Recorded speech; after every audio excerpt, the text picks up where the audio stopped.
2006 வந்துட்டு திட்டமிட்டு நடத்தப்பட்ட ஒரு கொலை அது. அங்கேயுமே என்ன ஆயிருக்கு அப்படின்னா ஒரு பெண் பாதிக்கப்பட்டிருக்காங்க, ஒரு ஆணால ஒரு பெண் பாதிக்கப்பட்டிருக்காங்க, ஆணால கைவிடப்பட்ட ஒரு பெண்.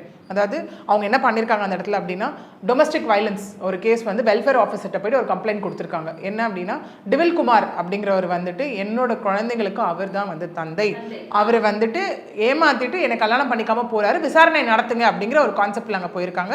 மீன்வேல் அதுக்குள்ளே இவங்களுக்கு குழந்தை பிறக்குது. ஒரு பக்கம் அந்த இடத்துல பெரிய எவிடன்ஸா என்ன பார்க்கப்படும் அப்படின்னா குழந்தைன்னு ஒரு விஷயம் வந்துட்டாலே டிஎன்ஏ டெஸ்ட் பெரிய விஷயம். அந்த இடத்துல எங்க இந்த கேஸ்ல டிஎன்ஏ டெஸ்ட் எடுத்துட்டா ஒருவேளை நம்ம மாட்டிப்போமோ அப்படிங்கிற ஒரு விஷயத்துல ஒரு ஃபார்ம் பண்ணி கூட்டு சரியா செயல்பட்ட விஷயம் தான் இது. இப்ப நிறைய பேர் கேட்கலாம், அப்பப்ப பிடிச்சாலே அந்த குற்றவாளியா நமக்கு தெரிய மாட்டேங்குது. 19 வருஷம் கழிச்சு எப்படிங்க அவங்க தான் குற்றவாளியும் கண்டுபிடிச்சாங்க அப்படின்னும் போது இந்த காலத்துல நம்ம ஏதாவது ஒரு போட்டோ எங்கேயாவது கண்டிப்பா ஆன்லைன்ல போடுறோம். ஏதோ ஒரு விஷயத்துல ட்ரூ காலர்ல செட் பண்ணுவோம், ஃபேஸ்புக், இன்ஸ்டாகிராம் எங்கேயோ ஒரு இடத்துல போடுவோம். அப்படி போட்டு லோட் பண்ணும் போது தான் இந்த 2 ஃபோட்டோ இப்போ இருக்க 2% ஃபோட்டோவோட மேட்ச் ஆக ஆரம்பிச்சு. அவங்களோட அடையாளங்களை மாற்றிட்டு விஷ்ணு பிரவீன் குமார் அப்படிங்கிற பேரில் அவங்க பாண்டிச்சேரியில் வாழ்கிறதா தெரிய வந்தது.